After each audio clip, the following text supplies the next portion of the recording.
On behalf of the Jackson County, Michigan Historical Society, I want to welcome you to this evening's program entitled Memories of Jackson County Veterans of the Vietnam War. As many of you know, next month is the 50th anniversary of the official end of the war, although active U.S. Involvement militarily ended before that time. I'm Ken Wyatt, and I'm a board member of the Historical Society, and I'm also a veteran of the Vietnam era, but in the U.S. Army I served in Korea for a couple of the same years that these gentlemen have served. Anyway, as you'll see, as they begin answering some of the questions, they represent a wide variety of experiences in the war, and I think you'll enjoy and probably be sobered somewhat by some of what you hear. Anyway, the next thing on the agenda is for me to read the biographies that have been submitted by each of the gentlemen. And by the way, I think you're supposed to be coming up here. In fact, why don't you come up as I read through the biographies? Is that all right? Okay. This is to introduce each man. First is Navy Radio Man, 2nd Class, John Gibbs. John, would you like to come on up? He joined the Navy in 1966 and served with dedication throughout his military career. After completing training, he was stationed in Guam for a year and a half before deploying to Vietnam from 1969 to 70. In Vietnam, he served with the Inland River Patrol in the Mekong Delta, supporting critical operations in challenging conditions. Following his military service, John returned to Jackson and established a successful career as an electrician. Next is Ray Prier. Is that right? Yes, sir. Okay. Ray was drafted into the U.S. Army in 1967 as a Canadian citizen on a green card, serving until 1969. He completed basic training at Fort Knox, Kentucky, followed by advanced training at Fort Eustis, Virginia, where he trained as a helicopter crew chief and repairman. Deployed to Vietnam for approximately 6 months, Ray served as a repairman with a unit responsible for flying troops in and out of landing zones. His unit operated 20 Hueys, tragically losing one on their very first mission to enemy gunfire, resulting in the loss of the crew chief and co-pilot. Ray took on the role of night shift crew leader while also performing additional duties as a guard, bunker NCO, and charge of quarters. Next is retired Navy Chief Hospitalman Michael Finch. He served 23 years in the Naval Reserves during the Vietnam War from April 1968 to March 69. He was attached to the 3rd Battalion, 27th Marines, and the 3rd Battalion, 5th Marines. Assigned to an infantry company, Chief Finch provided critical medical care to wounded Marines and coordinated medevac helicopters to transport them to hospitals, achieving a remarkable 98% survival rate for the injured. Following his distinguished military career, he worked for the Michigan Department of Corrections for 21 years. He now serves as president of Vietnam Veterans Chapter 109 in Jackson. Al Cavison is next. He served as supervisor out in my neck of the woods, Concord Township, following a career as founder, president, and CEO of the Great Northern Sentry Company. A leader in the security investigations field, he's held prominent roles, including chairman of the Executive Committee for Investigations and Security Professionals for Legislative Action, president of the National Council of Investigation and Security Services, and founder of the Michigan Contract Security Association. He enlisted in the U.S. Army in March 1968 as an armor tank crewman. He had a service career with twists and turns, was promoted to Buck Sergeant E5 in November and shipped out to Vietnam in December of 1968. Landed in Tan Son Nhut, shipped immediately to Bearcat, the 9th ID headquarters, assigned to the 9th ID 3/5th Cavalry. Within a few days, the 9th was sent back to the States, while the 3/5th Cav was assigned OPCON to the 101st Airborne Infantry and shipped north to the DMZ. He never got farther south than the Assaw Valley. The rest of the time he was there. And he de-rossed out in January of 1970. Next is John Snyder, graduated from Grosse Pointe High School in 1961 and earned a BA in chemistry from Eastern Michigan University in 1966, where he also completed ROTC.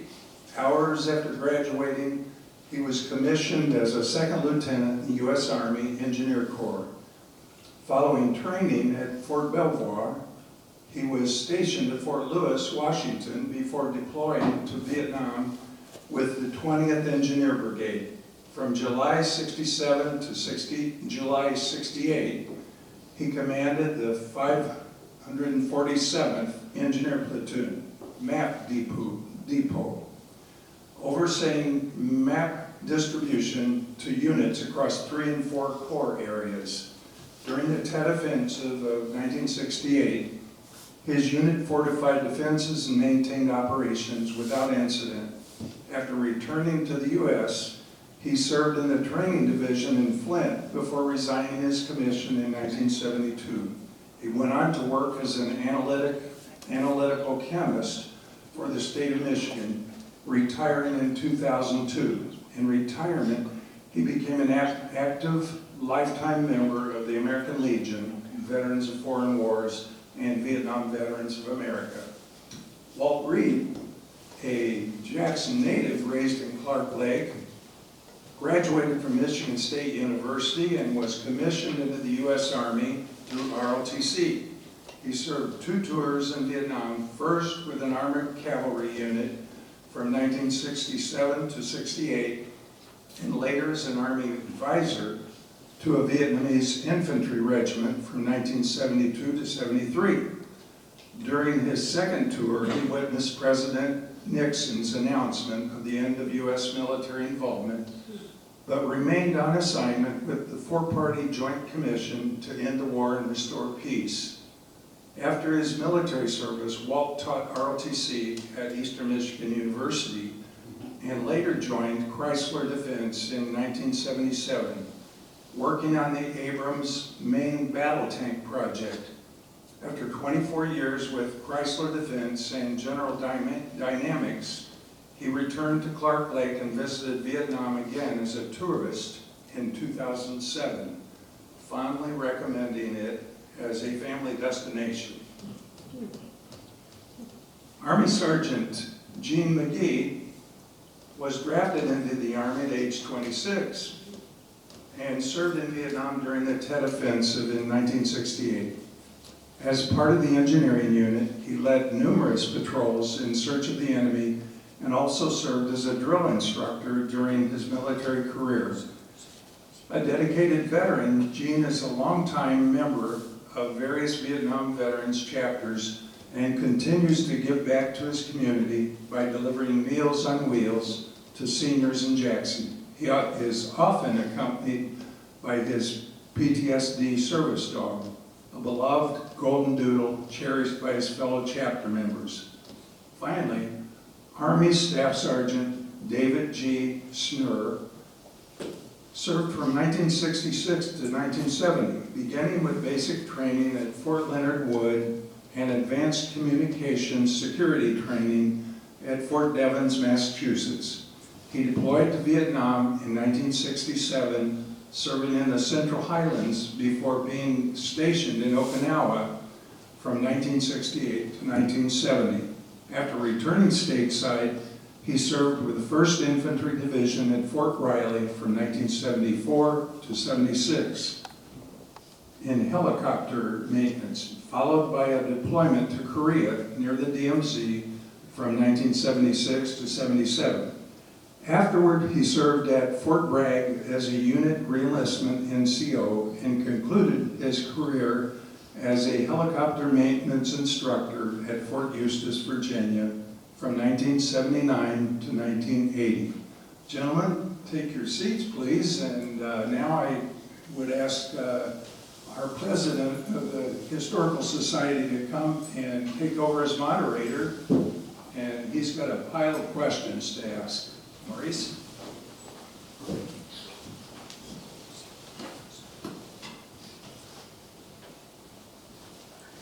Thank you very much, Ken. Well, before I get started, I know everyone just sat down, but I believe Mike is going to lead us with the Pledge of Allegiance today and demonstrate the flag. Well,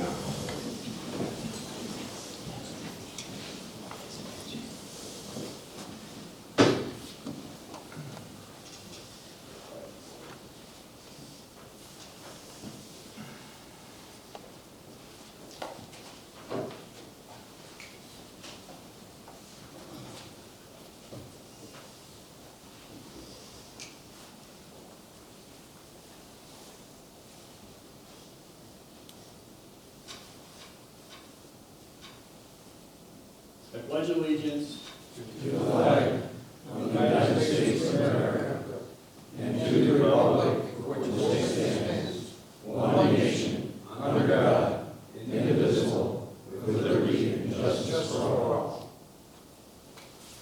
When we do presentations, and we fold the flag at every presentation, as well as do pledge of allegiance. Each fold has a meaning to it. You all probably know about the stars, the stripes, and the colors, and what they're for. But this, anyway, the red signifies symbol of life. The second, well, that's on the wrong side.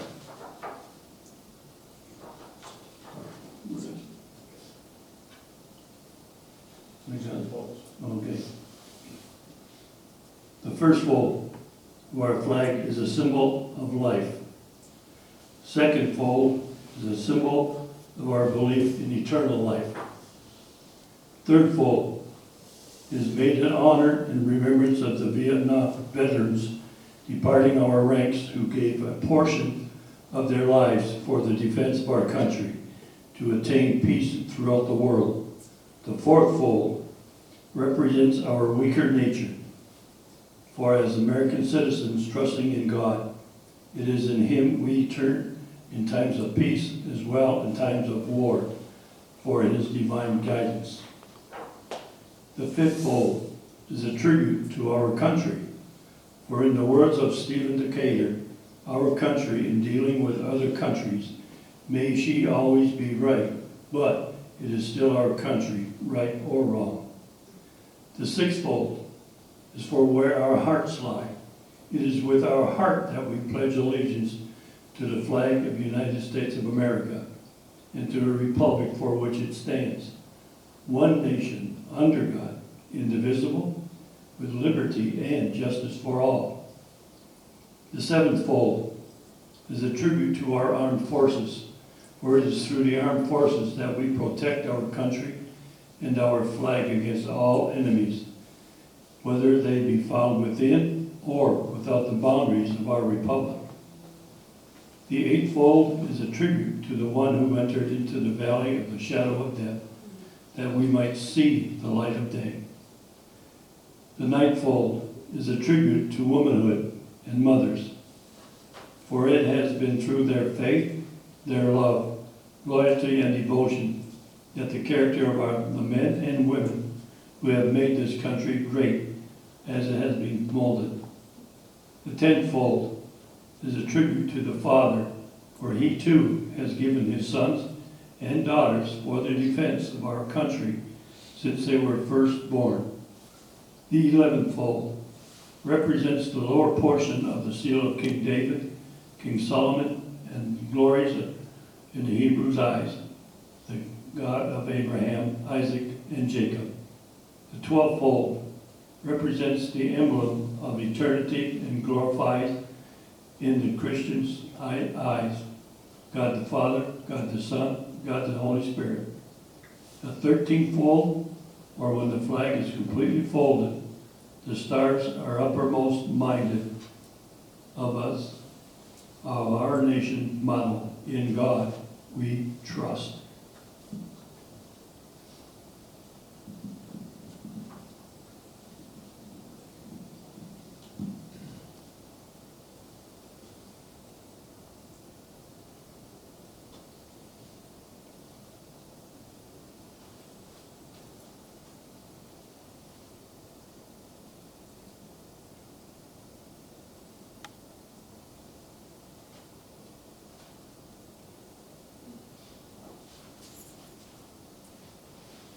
Normally at this time, we would present the flag to the family.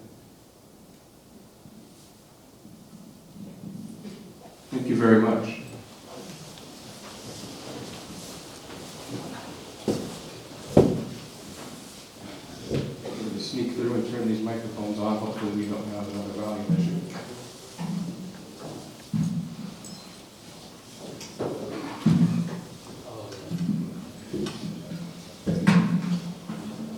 All right, we got through it. And then those all come up. Oh, the holder as well. Well, as Ken mentioned, my name is Murray Simhoff. I have the privilege of serving as the president of the Jackson County, Michigan Historical Society.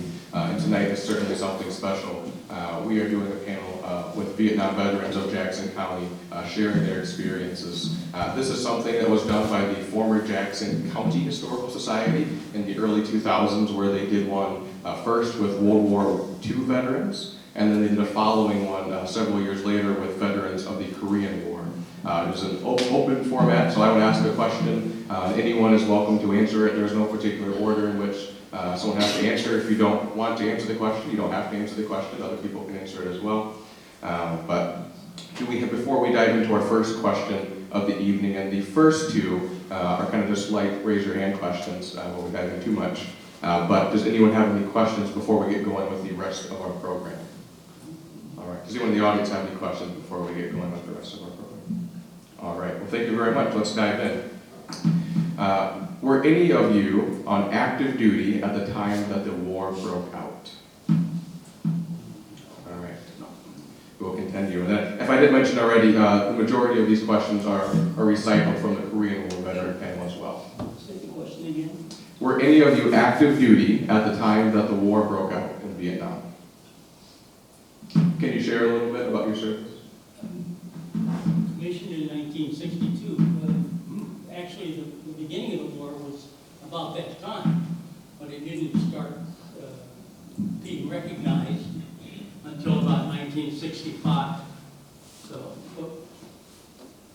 I entered the service in 1962 and didn't go to Vietnam until 1967. From 65 to 66, the war became a headline in all of our newspapers. So yeah, I was there when it started. Thank you. Were any of you in the reserve units at the time when the war started? All right. For those of you who were not in the reserve units at the time the war started, were you drafted or were you volunteers? Volunteer. I volunteer. Drafted. Volunteer. Volunteer. Semi-volunteer. I'm drafted. I volunteer. All right. So let's dive in from there. And feel free, when you talk, to please take the microphone up as well. Let's see. For those of you who volunteered when the war started, what was your thinking at the time and why did you volunteer?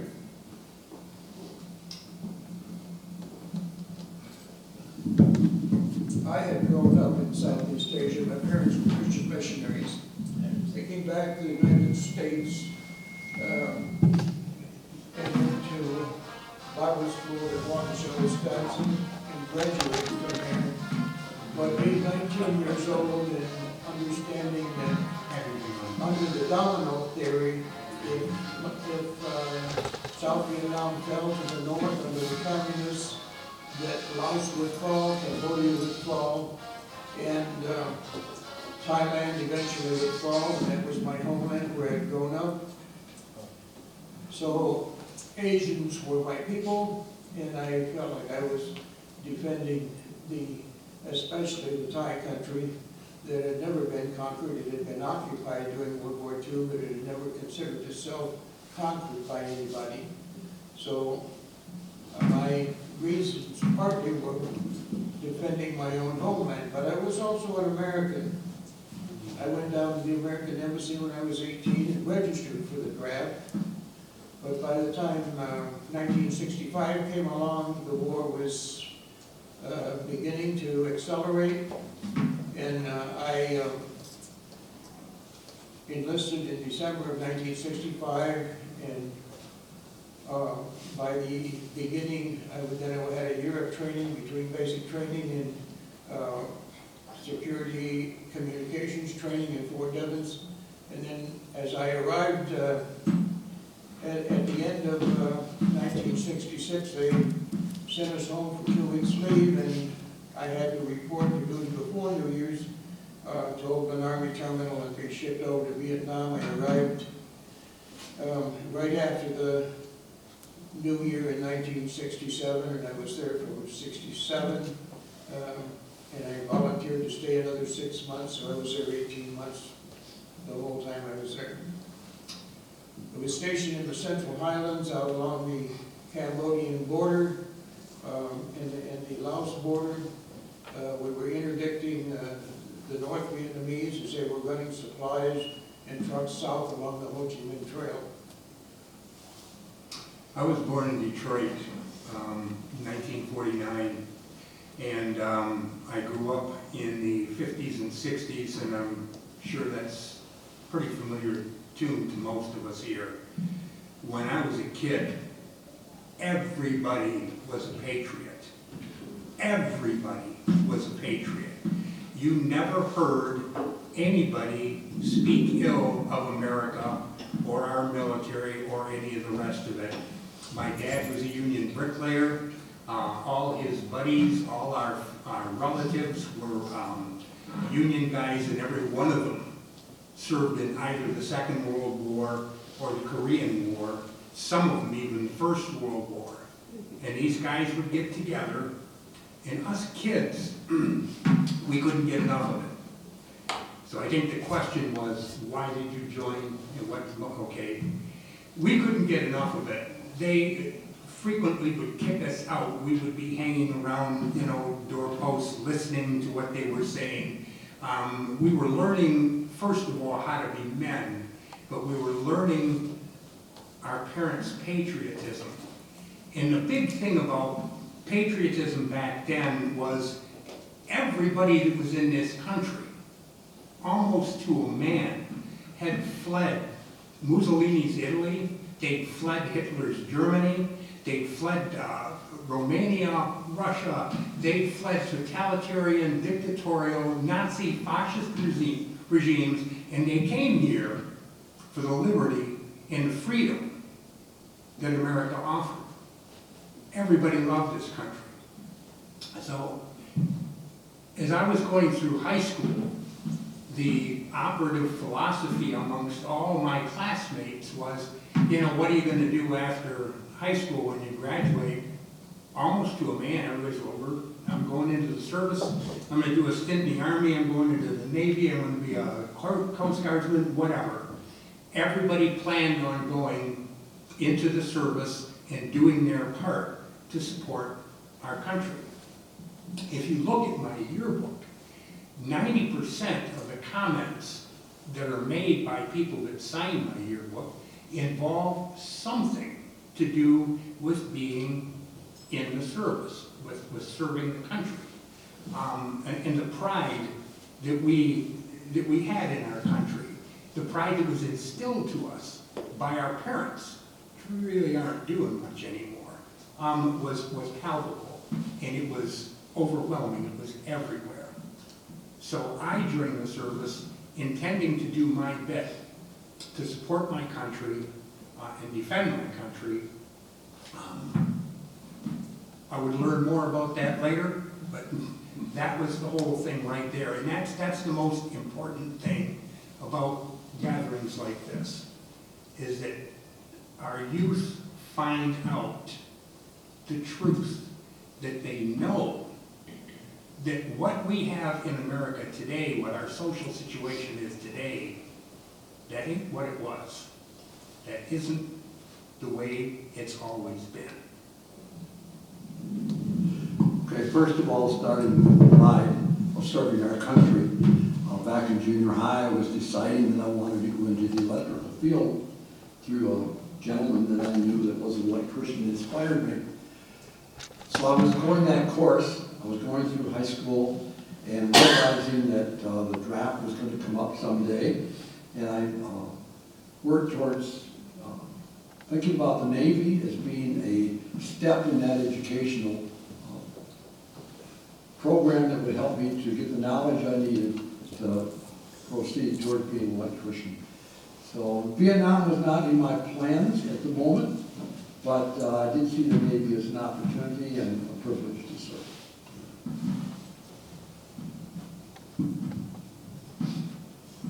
Fall of 1961, every freshman at Eastern Michigan University, male, had to serve, take 2 years of ROTC. And kind of being in the ROTC, in the military, I could see the handwriting on the wall. And I decided that I'd rather go in as a second lieutenant rather than a private, because a second lieutenant's maybe one level above a PFC. And also, they also paid, they had a stipend for being 34th, but I saw the writing on the wall, and I knew it was a matter of time until I was going to serve, and I wanted to be one level up as an officer. Thank you. Does anyone else care to comment on this question before we move on? Okay, I was taking pre-med classes out here when it was called Jackson Junior College back in the day. And I took a semester off because I was working full-time and going to school full-time, just couldn't do both, so I took time off. And the draft board said, "Come here, son." So I went down to good old beautiful Fort Wayne in Detroit and went through the process, and of course I was 1A, so got to thinking about it. I said, I don't want to get drafted into the Army and just, be a grunt or something. I would check out these services to see who had the best medical training, and it happened to be the Navy, so I enlisted in the Navy. Fully expecting to be maybe stationed at a hospital or on a hospital ship, something like that. Well, come to find out, I didn't know it at the time, but the Marine Corps does not have their own medical department. So guess where I ended up? The Marines are part of the Navy, so they said, "Son," yeah, so I ended up wearing greens instead of navy blue. But they gave me great training. The Marines looked out for me, I looked out for them, and I'm sure glad that it turned out that way. Thank you all. Oh, yeah, go ahead. I was born in Detroit in 1941 AD, and I was 26 years old. I didn't think I was going to go into the service, so I just relaxed and bought a house and a couple of cars and this and that. And I got drafted. I was 26, and I went to Fort Leonard Wood, took basic, and I did well IQ-wise, and I ended up being a drill instructor. Drill instructors had an 18-month stabilization, so I knew that I was not going to Vietnam. When I turned around, I was on an airplane going to Vietnam. And I ended up in the highlands in Pleiku for the Tet Offensive in 1968. And I don't know if you all know what the Tet Offensive is. It's the Chinese New Year. And it was supposed to be a truce, but they built up. They weren't thinking about truce. And they were just beating us up severely. And I was a combat engineer squad leader. I took a group of armed high school kids out in the jungle. The average age back then was like 18, so I was an old man. And I always told my squad, if we get hit, you be part of the ground. And luckily I came back. Perfect. And humble. Thank you. Okay, I went to service in 1967. I got my green card, I married an American gal. We'd been married just over a year, just about a year. Anyway, we got married in March of 66. And in October of 66, I got my green card. Moved over here right away. It was my in-laws for a few months. And then it was maybe around April of 1967, I got my letter to go and have a physical. So like a good guy, I went down there and had the physical. Got my 1A status. I'm thinking, oh, 1A, I won't go in for a while. So it turns out in July of 1967, I was working for Uncle Sam. I went to Fort Knox for my basic training for about 8 weeks. And then I got my orders to go to Fort Eustis, Virginia to do my training for a helicopter crew chief. I had no idea about airplanes, none whatsoever, especially a helicopter. Then why are they sending me there? When I signed up for the motor pool, and I also signed up to go to Germany. But I ended up in Vietnam in 1969. I was supposed to go to Vietnam in about June or July of 1968. But we went to Fort Eustis. There was about 13 of us from Eustis went to Fort Lewis. We were supposed to go to Vietnam from there. But something happened. We didn't go. We ended up in a motor pool. Well, some of the guys, they said, hey, I signed up to go to Vietnam. So they looked these orders over and they saw, oh, look at all these crew chiefs. And we're in a motor pool. So they shipped us up to Fort Carson, Colorado, where we did our Vietnam training. We had all brand new equipment. I worked on UH-1Ds, and they were all brand new tools. Everything was all brand spanking new. So we did our training there from September to about January, loaded up our equipment. My wife was living with me. I took her home. I came back, and about 2 weeks later, they wanted volunteers to go to Vietnam early. That was the only time I ever volunteered, was when I said, I'm going anyway, so let's go and get this over with. So I went, but I was in Vietnam just a few months. That's all the time I had left. They wanted me to resign after I was over there. I don't think so. One thing, my wife wasn't crazy about being in the service. I wasn't crazy about being there. Because for one, I was a Canadian. I said, what am I doing here? But I did find out, I gotta say this, once I forgot, it was in spring of '69. They flew about 300 women to Hawaii, and they became citizens. They sworn in as citizens. 300 from Vietnam, they did. I said, oh, that's great. I figured when I get home, I just go to the board, sign these papers, and I'm a citizen. It was 1980 I became a citizen, but it was a piece of cake. One other reason why I went ROTC is I was able to plan it into my career. As I graduated with my degree in chemistry, I knew I was going to serve 2 years active duty with the Army Corps of Engineers instead of Chemical Corps, of course. Then 2 years active reserve, and then 2 years as a name at St. Louis, and then I finished my obligation to the U.S. Army, and then I could continue on my career with the state of Michigan. So it was kind of planning my military into my total career. Thank you all. Before we continue, a couple of you spoke about the youth. And I know our room isn't quite filled here today, but one of our main objectives here today, not the main objective, is to provide this recording. So that way the youth and people in schools and generations to come can hear your stories, hear your work.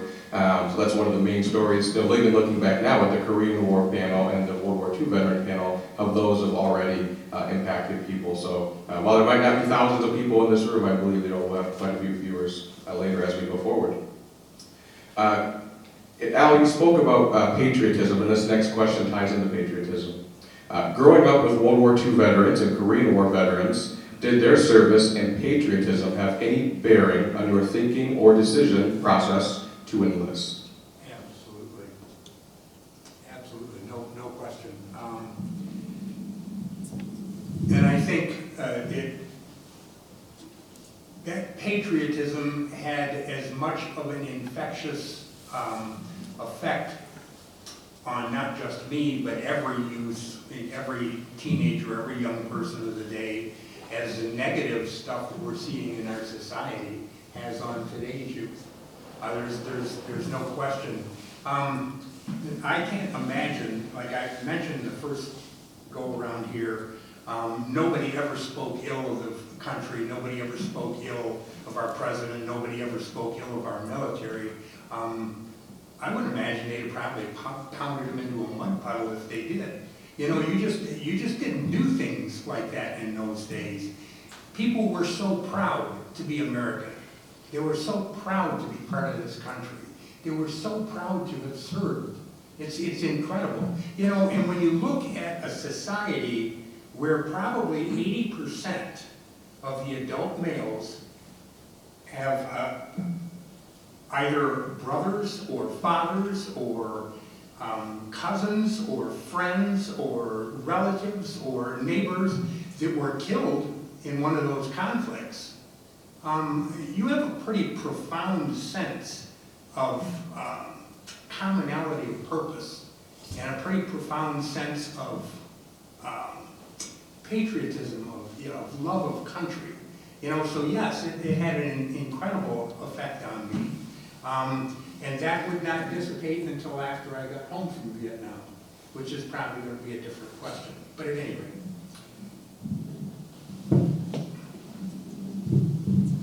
I may have been drafted into the service, really didn't want to be there. But after being in for 2 years, I learned a lot. And I encourage kids even today, if you're going to go into the service, what kind of go into something that you're going to really enjoy, what you can do after you get out, and what you want to look for. But it taught me discipline, to have be more confidence in myself. You want to do, like I say, I went into helicopter repairs. We did training for about 5 months, 6 months, and now I gotta go actually work on these, and then I'm gonna be flying them, and they gotta be safe wherever they go. So we try and do that. We go into schools and do presentations, and we teach patriotism. We teach them the flags that we showed you here tonight. We do that portion of it, and we also do the pledge. But we talk to the kids that war, nobody wants to be in a war, but it's there, and we are citizens, and we go. The idea with being in Vietnam was that the Vietnamese, the South Vietnamese, did not want to be communist. And so we went over there to keep them out of that. But it's just the way it ended up, not the way we wanted, but they got it anyway. So we weren't happy with the outcome. In one of those contacts we had at one of the schools, we recently had a young lady come up to me and she told me about her family, how her great-grandfather, her grandfather, her father all served our country, and she too was going to follow in serving our country. And so, yes, there still are a lot of great people, young people out there. Yes. Yeah. I didn't come from a military family. I was growing up in Asia, but early around 1961, 62. We had come back to the States. My parents were on a one-year sabbatical, and when we returned to Thailand, the Americans were already starting to do some probing and listening. They wanted to know what was going on in Southeast Asia. I'd go out to a soccer field and I'd see somebody set up out there. They were Americans. Wow. I get to go over there and talk to these guys. They've got antennas all strung up. And I asked them, well, what do they do over weather people? Well, I didn't understand all that, but later on I understood that they were doing a whole lot more than checking out the weather. Later on, a whole company of infantry soldiers came on a sort of training mission, but also probing, checking out the terrain in the area, just getting used to it. They were pitched in pup tents, and it was raining, it was wet, but they were Americans. They were my countrymen, even though I still consider myself half Asian. I eat rice and fish. But during this time, I saw these guys and I said, one day I'm going to be an American soldier. But then you come to, we talk about culture shock, and sometimes we don't really understand culture shock. I had multiple culture shocks because growing up in an Asian society, growing up white in a brown society, being minority, and coming back to the United States, that's a culture shock. The way you do things here, I was homeschooled, so I didn't go to public school. And then during the 1960s, you had this rebellious area of the free love. Everybody's doing everything against the norms of society. Everything's in a state of flux. I didn't pay a whole lot of attention to it because I was pretty much focused that one day I would still be an American soldier. I was pretty determined about that. Just because of exposure to these guys that had come out of 25th Infantry Division in Schofield Barracks in Hawaii. But it took a little time. My dad wanted me to spiritually get myself grounded, and I followed his advice. But arriving back here, I saw all of this change that was going on, and in a lot of ways, this was disrupting the norms that people had grown up with, and the things that people had known as family values and American values and things. So it became a very challenging time for me to think about, but I was proud to go, not only be an American soldier, but to go back and think about defending Asia at the time. Thank you. Oh, yes. I was going to say, in the fall of 1961, I was being ROTC. We were in charge of crowd control at the registration in the Fire Field House at Eastern Michigan University. And there was a lot of hubbub when the word came through that Ken had been shot. And the hubbub went to a very minimum. And that had a very profound effect on me. And that's why one of the reasons I think that I was able to very easily sign up for ROTC and become an officer in the U.S. Army. Thank you. To those of you who were drafted, do you remember what your frame of mind was when you got the draft notice? What was your thinking? I know, John, you had mentioned you were drafted, I believe.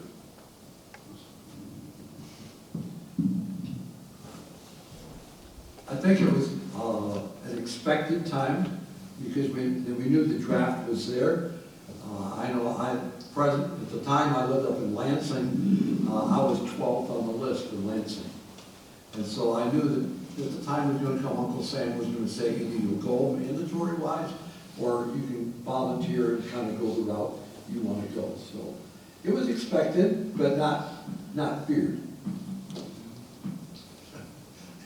my frame of mind, am I allowed to say, oh shit?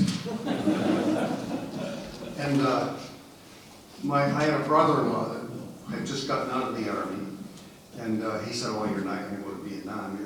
You're not even going to go into the Army. You're too old. Well, I was 26, and I went in the Army. And then he said, well, you're not going to go to Vietnam. So I thought, well, that's good, because I got an 18-month stabilization because I was a drill instructor. Then I was talking to my brother-in-law after I got orders for Vietnam. He said, well, you're not going to get killed. I thought, holy shit, it's been wrong 3 times so far. So my state of mind was pretty grim. And there was a guy in my basic unit. He was from Battle Creek. He was 31 years old and had 2 kids, and he got drafted. And then there was a guy in my engineer unit in Vietnam that had a steel plate in his head. Another guy had a steel pin in his knee. I mean, if you were breathing, you were going to get drafted. Thank you. Now going forward to basic training. And before we dive into basic training, I want to give a note that we do have a hard cutoff at 7:30 tonight, so we have about a little over a half hour, but we do have quite a few questions to cover. Can any of you share good stories about basic training? Good stories. I can't. Yes. I know, looking at me, you wouldn't think so, but I scored high in IQ. So I became, in basic training, I became what was called a battalion AI. We had a blue thing with sergeant stripes on it, and we helped the drill instructors. So we didn't have to do KP, we didn't have to do guard duty, I didn't have to crawl the infiltration course. So that's my good story. I took my training at Fort Knox. I can still remember the company, C-10-5. One of the things when we first got there, we had to run 6 o'clock in the morning before breakfast. When we started out, we walked for a little bit. He said, okay, now we're going to run. So we'd run, then we'd walk. We did that for months. About a week, the next thing you know, we were running full miles the following week. We had this one hill we called misery and agony. You go down and you go up. It was misery and agony, and it was. I went to basic in Fort Knox too, and the most important things that I took away, I mean, I was your average everyday garden variety punk when I lived in Detroit. I mean, I know you now see me as pure as the driven snow, but I wasn't always that way. It was the discipline, it was the regimentation, it was the structure, it was the command authority. I mean, like, they basically broke me up into little pieces, mixed in a bunch of glue and glued me back together the way they wanted me to. And I remember that misery and agony, and frequently you would encounter them on 27 or 29-mile marches with full packs. And it was Kentucky. So it would generally be in the vicinity of 85, 90, 95 degrees. And let me tell you, what they did more than anything else when we were in the service was they deconstructed you from whatever it was you were when you went into the service and reconstructed you into what they needed you to be an effective fighting piece for the United States Army. My basic training was a really, really good experience for me, in spite of the fact that I hated every minute of it. I'd like to echo that. As far as what happens in basic training, I don't know about any particular great moments, but the discipline and the challenge to do things that you thought you never could ever do. And I went to Fort Leonard Wood in the spring of 1966. It was cold, it was wet. Live fire exercises where you had to crawl through on your building. It was raining that night. We went through a night exercise. We had explosives going all around us. We were warned, do not stand up because those tracer bullets you see flying over your head at about 3.5 feet elevation will cut you in half because they are live rounds. And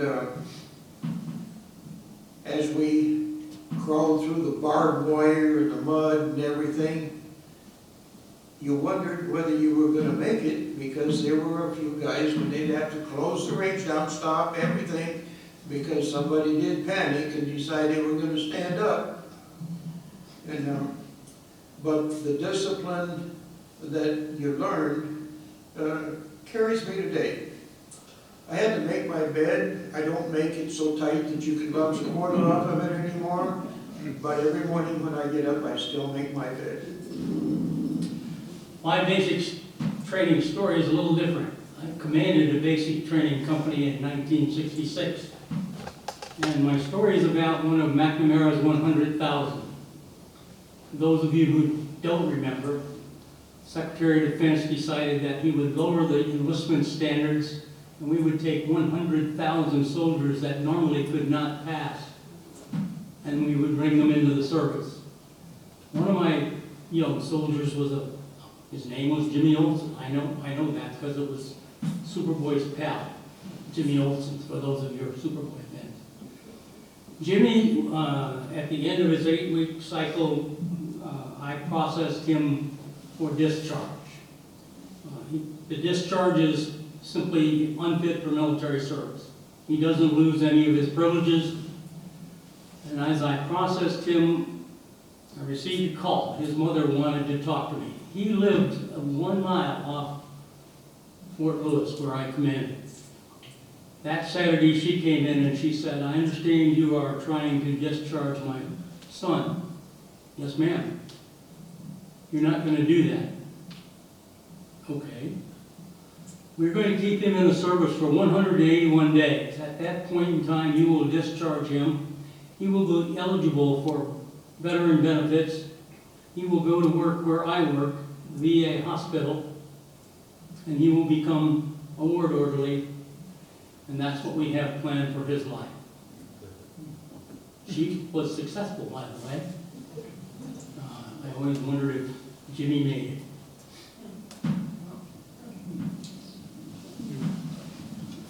A quick side, my brother-in-law had many disabilities. He was one of the 100,000 McNamara guys. He was a fireman in Germany. Now back to my training, I have to digress a bit.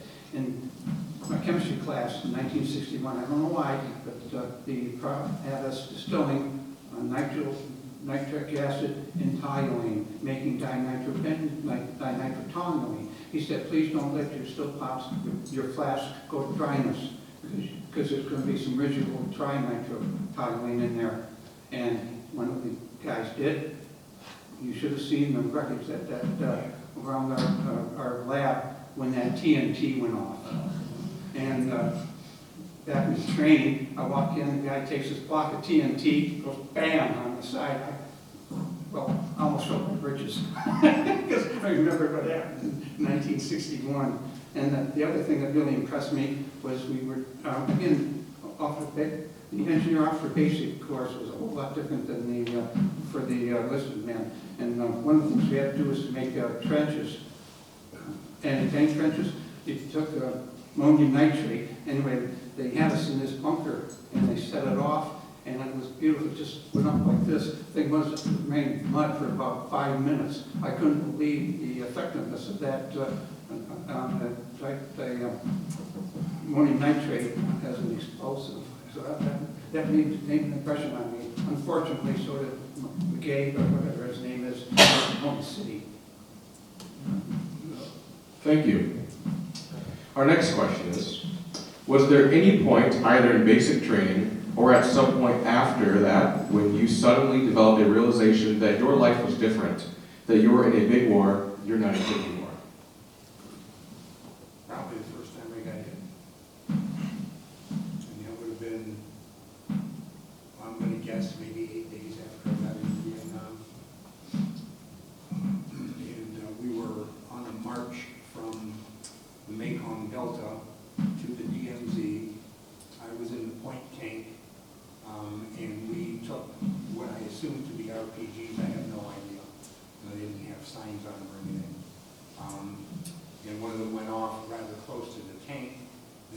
shrapnel hit me in my occipital bone and went down behind my eye, temporarily blinding me for about 4 days.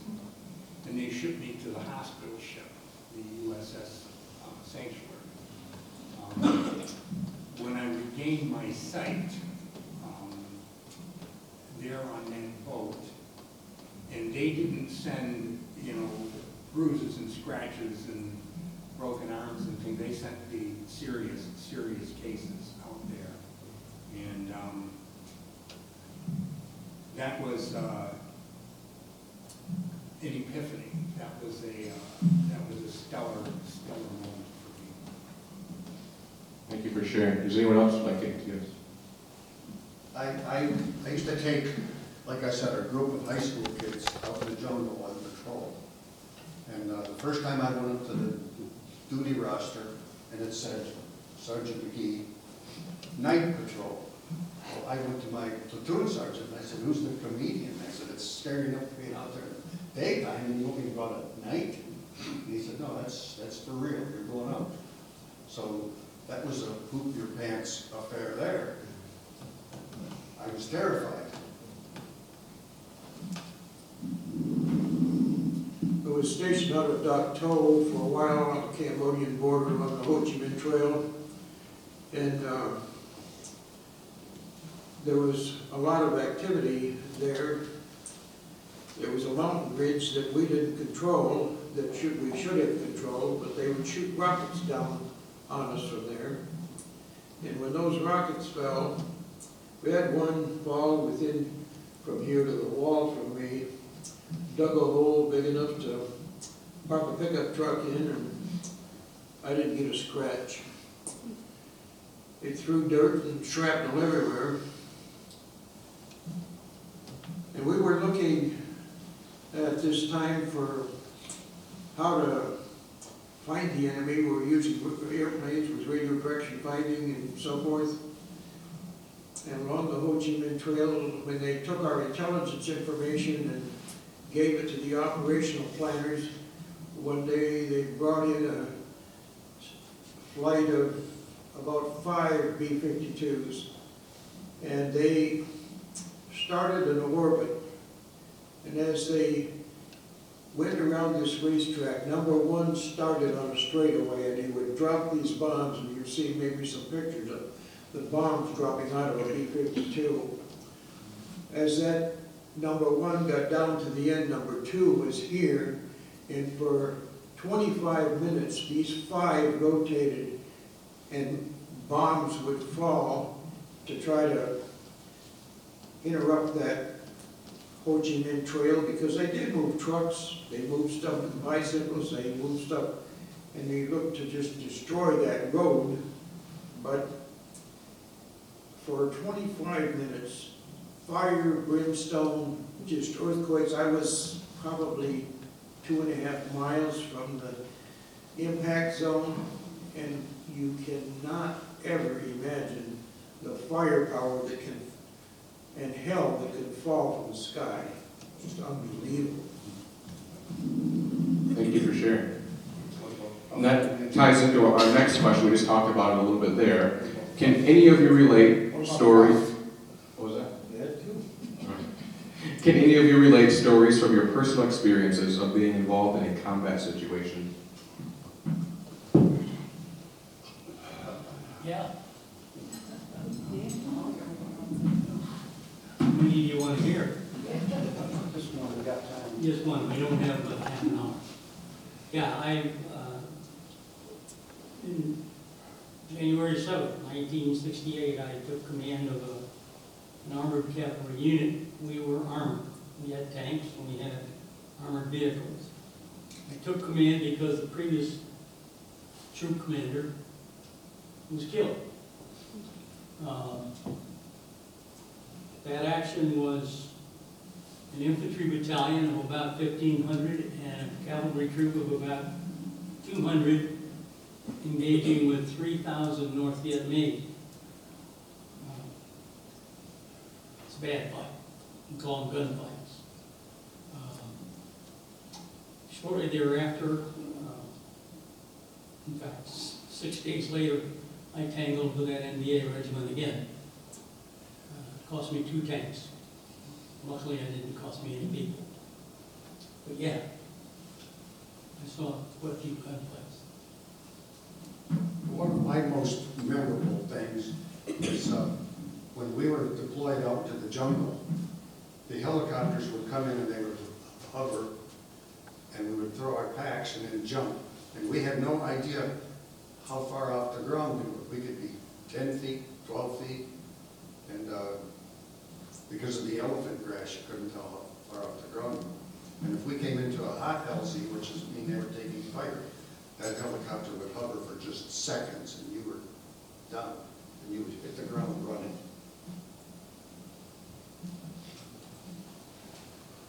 All right, are there any others that will continue to the next question? I got, okay.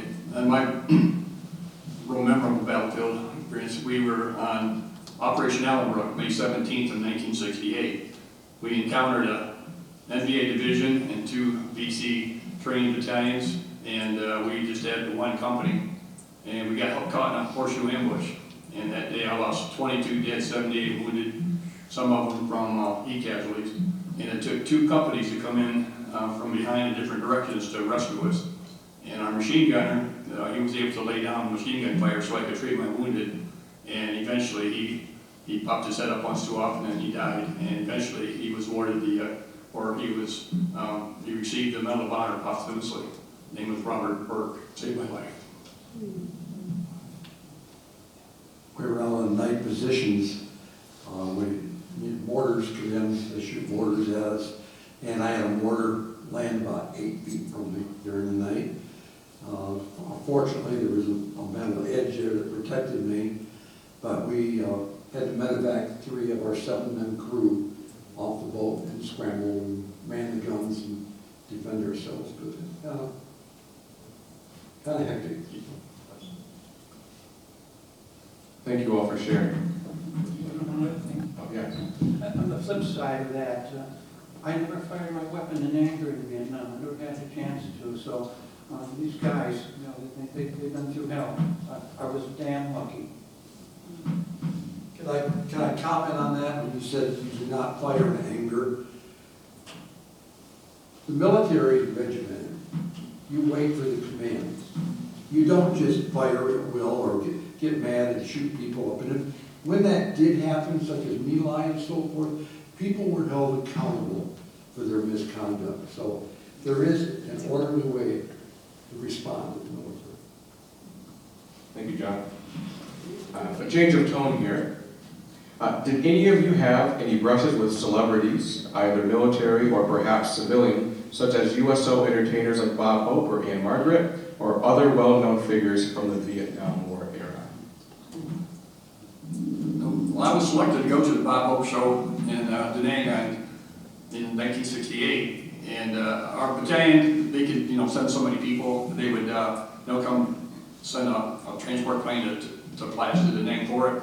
So they told us to be on the tarmac at such time. So we sat there, and we sat there, and we sat there. And evidently they weren't coming. Well, we found out later that the aircraft that they sent to pick us up took some ground fire and had to return for repairs. So I guess I was lucky in that way, but I sure would have liked to come and see the show. I never did get to see any celebrities, but the same event that he's talking about, our units were out in the field. We didn't have a rear aerial. And they sent word out that we could take, out of our platoon, we could take 1 person off each track and load them on a personnel carrier, and they would truck all these people to the Bob Hope show. And this was Christmas, 1968. Okay, so they loaded, we went through and drew lots, and whoever wanted to go, we loaded, I think it was 9 guys on this personnel carrier. They took off and started going down 201, hit a mile, killed everybody on the personnel carrier. Thank you. No one else. In July '67, Bob Hope was at Longbin, and they had a nice place for him to be. And I sent all my men to watch the show. So somebody had to stay back to man, so I stayed back. and watched on TV. But my guys got to be able to see Bob Hope. It was really great.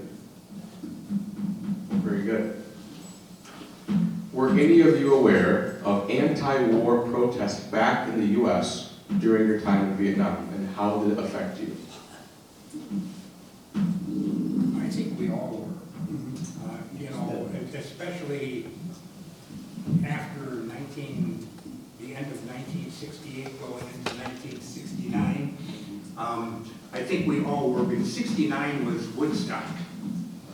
That was the whole peace, love, you know, drugs, tune in, whatever the hell they did, I don't know. But at any rate, yeah, and I think a lot of people wrote to us telling us of things that were going on back there. A lot of families that cared about us, and friends that, you know, friends, other people that just were looking for something to put in their letters. To a man, we really resented it. We were, that was absolutely infuriating to think we're over there slogging through the mud and the heat and being eaten by mosquitoes the size of B-52 bombers. You know, and you don't get a hot meal for months at a time. You know, you don't get a shower for months at a time. It's the misery and the privation and the nastiness that you suffer, and then to find out that you've got these people that you went to school with and that you worked with and that you grew up with protesting what you were doing over, like we had a choice. Now that was absolutely infuriating. I taught Army ROTC at Eastern Michigan University from 1968 till 1972. We could wear our uniforms on campus at Eastern Michigan. University of Michigan ROTC instructors dared not wear their uniform on campus. They all came in civilian clothes and changed into their uniforms in the locker room.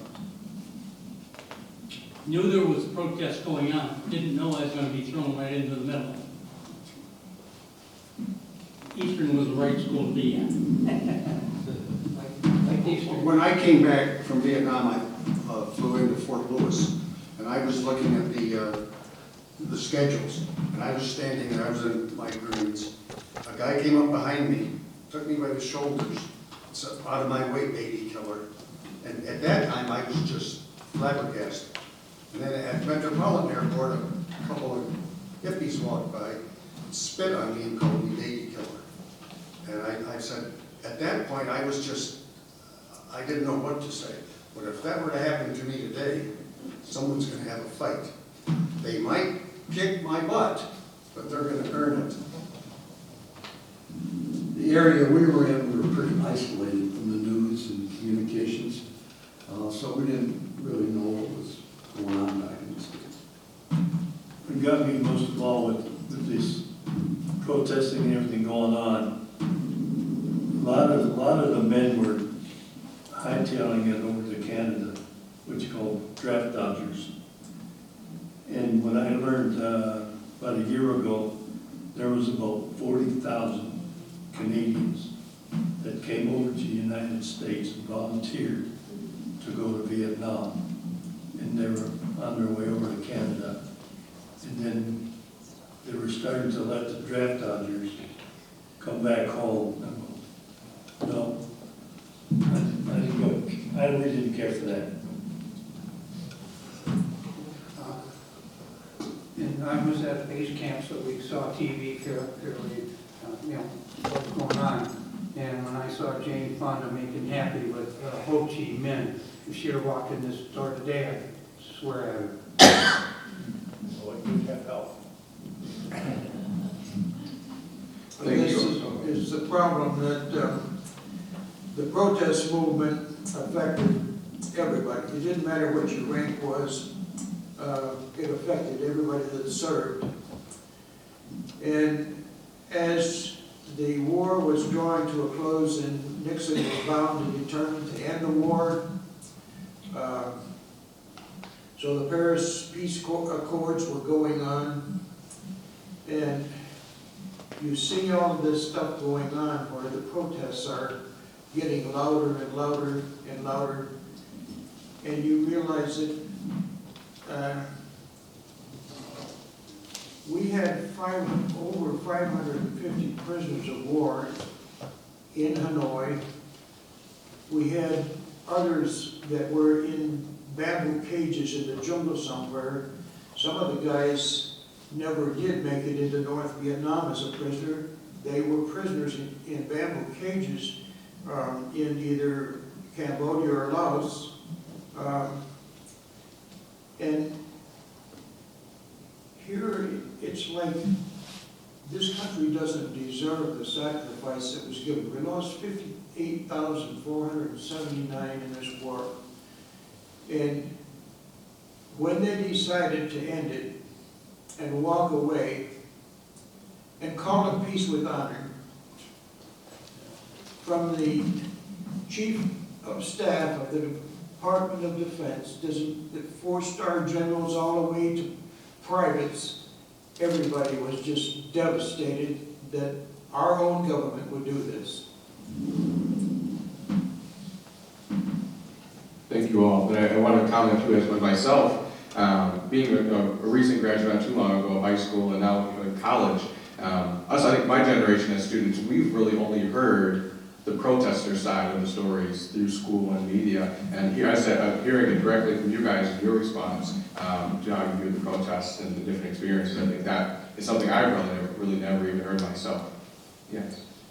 On a brighter note, when I was in Pleiku, Vietnam, in our unit, there was a young buck sergeant.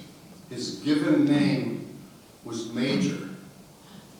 And when he would call over to headquarters, and this is Sergeant Major Jones, I need a Jeep. We can get whatever we want. Any of us that are military, we know that Sergeant Major, he's the top dog. And that's a true story.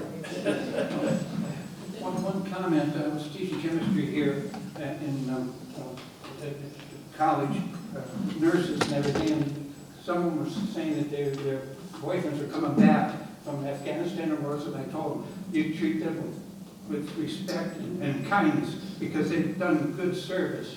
Because I was remembering what happened to us. But off point, but I gotta make this. My business, when I owned my business, I deliberately recruited specifically from the ranks of returning military, and we managed to achieve 92% former military in our, and I was really, really proud of that. And I had a security director who was a retired National Guard Light Colonel. And his name was Rick Glasgow. He's a Jackson native. You'll find him around here somewhere. But at any rate, we used to interview all the new candidates coming in. And he would take the second interview and I would take the final interview. And one day we were interviewing this young man who had just gotten back from Iraq. And we were asking him, about his experiences over there, because we're all servicemen, we're all brothers. And Rick asked me, he says, was there anything particularly noteworthy, that you noticed when you came back, And he says, yeah, as a matter of fact, there was.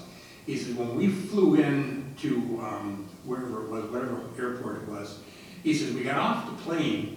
He says, and there was this great big gaggle of guys, waving flags, and there was confetti, and they were cheering, had American flags and stuff like this, and they were welcoming us home and giving us beers and stuff like that. And he says, we were really surprised, so I asked him, what are you doing? Who are you guys? He said, they were all the old Vietnam vets come to make sure that they didn't get the same welcome that we did. Exactly. Thank you. We have two more questions, and just over around 15 minutes to go, just under 15 minutes. Looking back, how did your experiences during the war shape your life afterward? Were you able to leave them behind, or did they continue to influence you, especially in moments of intense danger?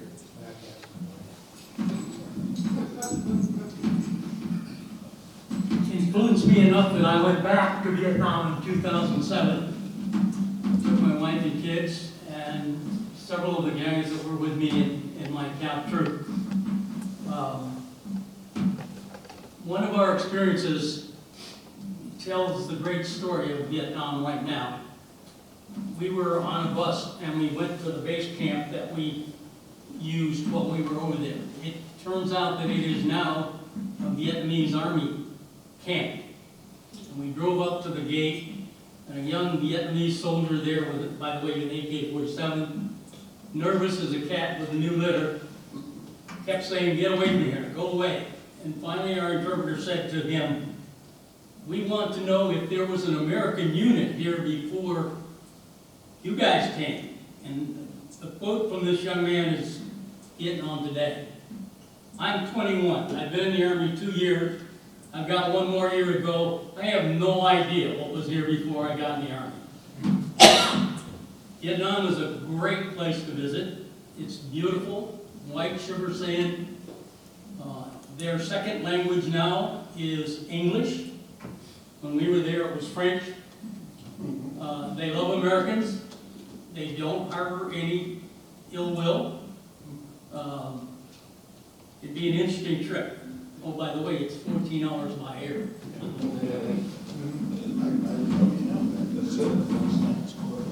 You can learn, I tell kids, you can learn some discipline while you're in the service if you didn't have it before you went in.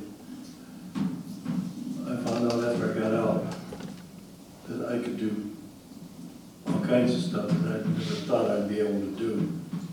All I had to do was go look at something and say, yeah, what this was put together to work, now how can I fix it? And I would look at this thing and just say, okay. And I would fix things. And just because I was a mechanic before I went into the service and I learned how to repair a helicopter, what's this little thing I can do that?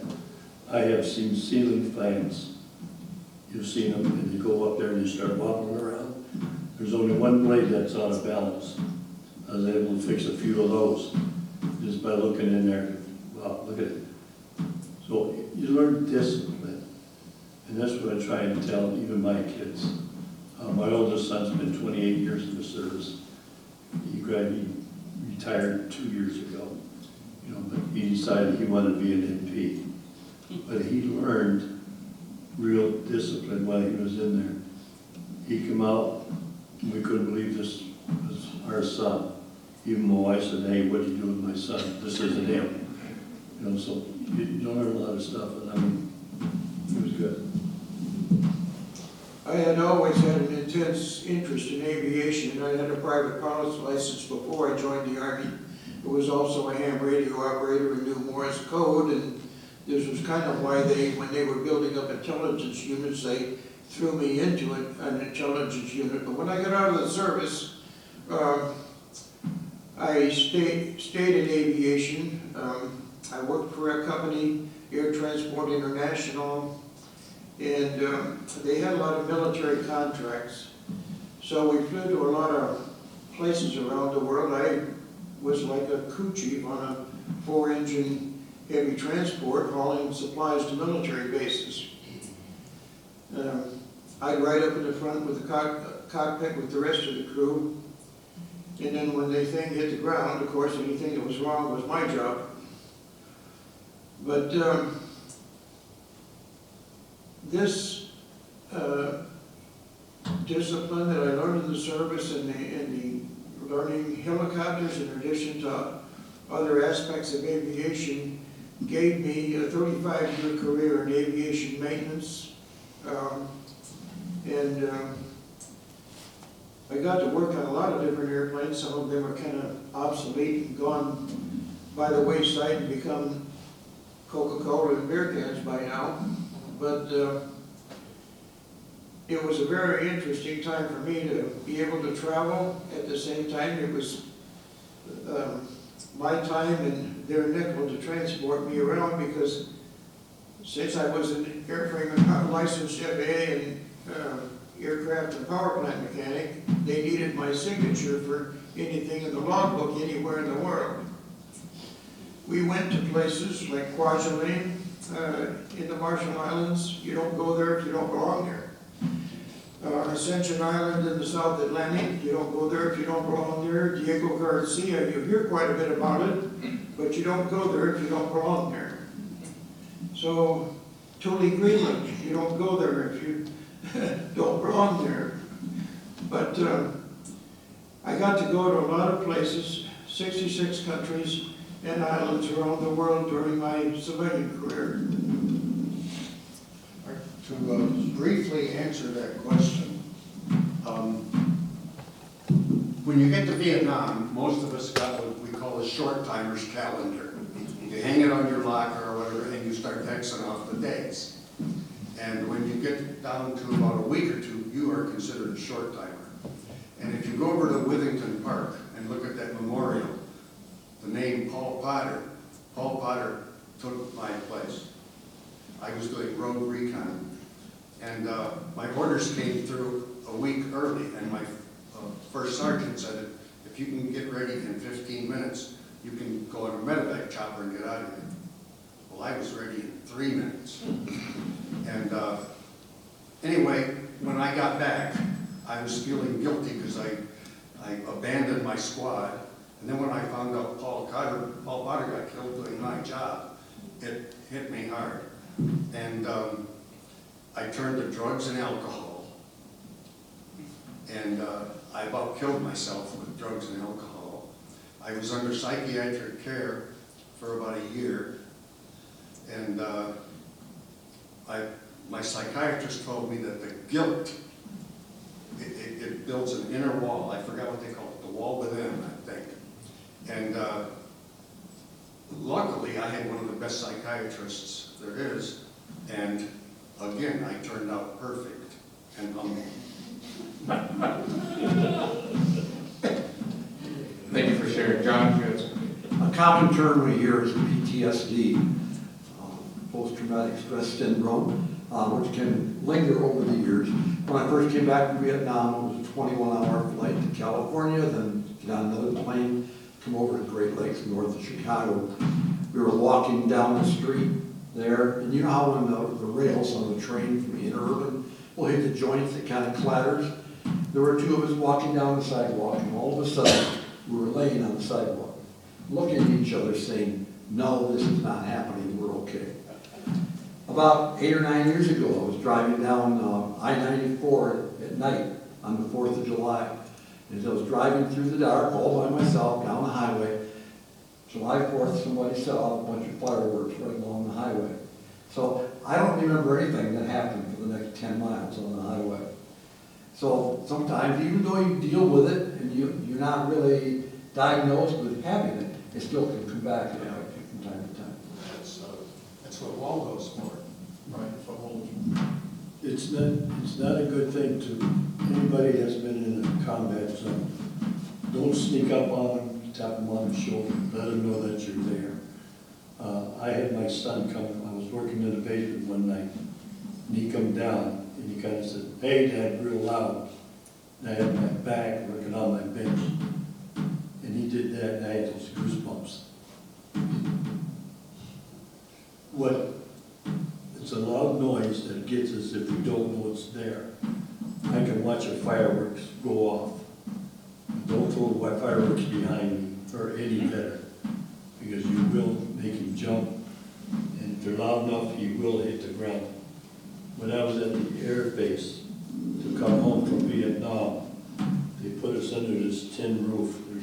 We're waiting to get on the plane to come home. There's a bunch of us under a tin roof. And the jet goes flying over the top of this thing. You must see a bunch of men scattered. We were under chairs and whatever. We were on the ground. Don't scare a veteran, please. The sounds of war never leave you. And the things that we've talked about this evening run through our heads constantly. That's why we can safely relate some of them, but there's far more that run through our heads all the time. And this is anytime your computer brain is impacted by a trauma situation, and it could be you're first on the scene of an accident or something. These things get embedded in your computer brain and they don't leave for a very long time. That when it comes to the 4th of July celebrations and we sing the national anthem, the bombs bursting in midair, and everybody sees the glorious and beautiful, and everybody's oohing and ahhing about the wonderful fireworks. But you don't understand that they were representative of what was happening at when Francis Scott Key wrote the Star-Spangled Banner at Fort McHenry, and the fact that when he said, by the dawn's early light, he looked out and the flag was still there. It was being held up by the bodies of others that had lost their lives defending the flag. Thank you. There's a guy from last. When I got back from Vietnam, I got back July 1st, and there was no debriefing or anything. In the war zone, hop on a plane, I don't know, in California, maybe one in Michigan. My wife and my daughter wanted to go see the fireworks on the 4th of July, and you know, that didn't go well at all. You know, and I only got occasionally rounded by Charlie. I had no experience like these guys had. We were at a family thing. I don't remember what it was, Doc. We were there, but anyway, American Post 29 has a cannon, and we didn't know it was there. And when they set it off, it even, you know, it all jumped. About 8 of us took the, yeah, this was at the Bailey Fest. Bailey Fest, yeah. Yeah, no warning, and they fired it off, and we did a funeral one time, out near Tonkin, and somebody lit up some tannerite, big explosion with no warning, and we just wanted to beat the tar out of them because it scared the little crap out of us. But, you know, these sudden loud noises, unexpected, will send us right back. I had survivor's guilt, my biggest problem. You know, when I left Vietnam, we had a plane load of Marines, and I was the only corpsman on board. We were on just normal chit chat before we took off. So when they warmed it up and they got on the flight path to take off, then the guys started to get real quiet. And as soon as they took off, the wheels off the ground, a big shout out. And that's silence. Survivor's guilt. Thank you for sharing. For the sake of history, we're going to go another 10 minutes, if that's okay, for the last 2 questions. First of which is, do any of you have any wisdom or reflections you would like to share for the historical record? I have so much wisdom I would like to share. Now, it's a point that needs to be made. If it's made only for the people in this room, well, that's good by me. Everybody's seen all of the war movies that have come out about the Vietnam War, The Deer Hunter, and I don't even remember all the names. I've seen them all, and every one of them are acceptable excuses for whatever. And I got to tell you, a lot of Hollywood seems to be fixated on this idea that we're some kind of gruesome, malevolent animals. That, we raped and robbed and pillaged and burned and slaughtered our way through Vietnam with absolutely no controls and no discipline, no nothing. I mean, it was just every man for himself, and, devil may care, take whatever you want, do whatever you want. And I got to tell you flat out, that's bullshit. Pure and simple bullshit.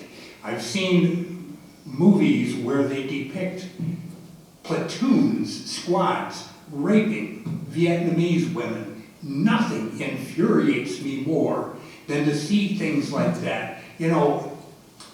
The group I served with, the 3rd and the 5th Cav, the 9th Infantry Division, we had something that Hollywood does not understand. So they can't adequately portray, and that is honor. And I can't imagine, in my heart of hearts, I can't imagine standing idly by and watching anyone rape a woman. I don't care if she's NBA, VC, or an innocent civilian. I can't imagine that happening. Now, thank God, I was never presented with that. I never had to witness that. And there's a reason for that, because it didn't happen. And that's critically important. And if you take nothing away from this historical thing, take that with you. What they say we were, we are not. And we never have been. There is not one person I have ever served with who would stand idly by and watch anything like that occur without stepping in and taking whatever action was necessary by whatever means was necessary to bring it to a stop. This would not happen. Thanks. Thank you very much. I'm going to go down to John real quick. And then go. Of all the Vietnam movies that I've seen, the most realistic was Go Tell the Spartans with Burt Lancaster. And the ending is real. Wisdom for you folks. Don't let our country get into a war that they don't want to win. Why do I say that? I actually heard President Nixon, when he got reelected, say that our goal was never to win this war.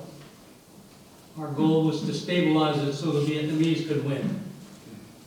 We have a bad habit of getting into wars that we have no intention of winning. So the wisdom is take that out with you. Don't let our country get into wars we can't win.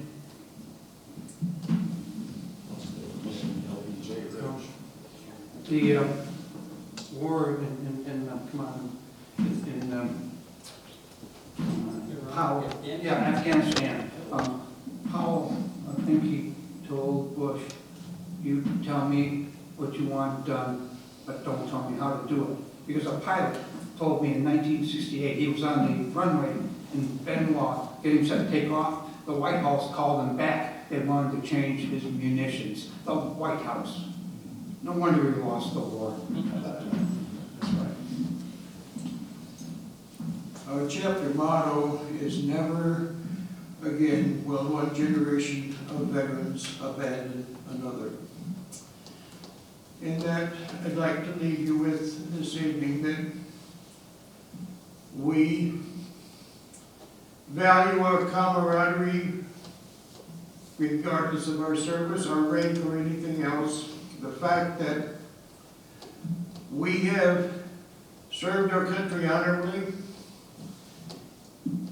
We have little inter-service rivalries, Marines against whoever.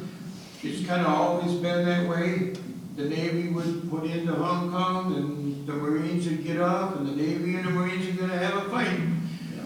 But there's always been inter-service rivalries, and we do in our own chapter. But when push comes to shove, we're together. Thank you.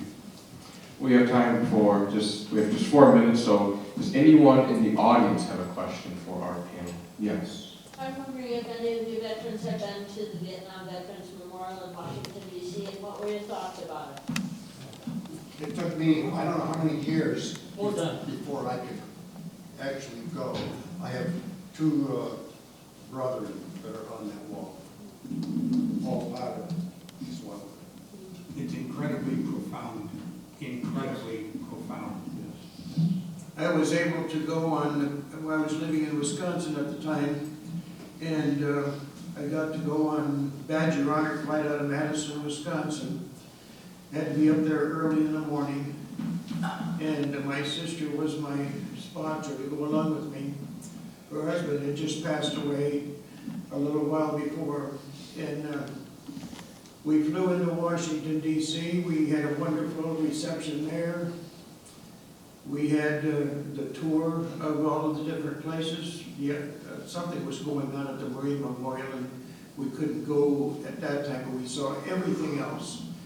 And we were able to go to the wall and to see all those names look at the wall and know the history of the wall, the artist that designed it, and see the things that get left there, the vets that come there and reflect on people that they know, that their names, they're just names on a wall now.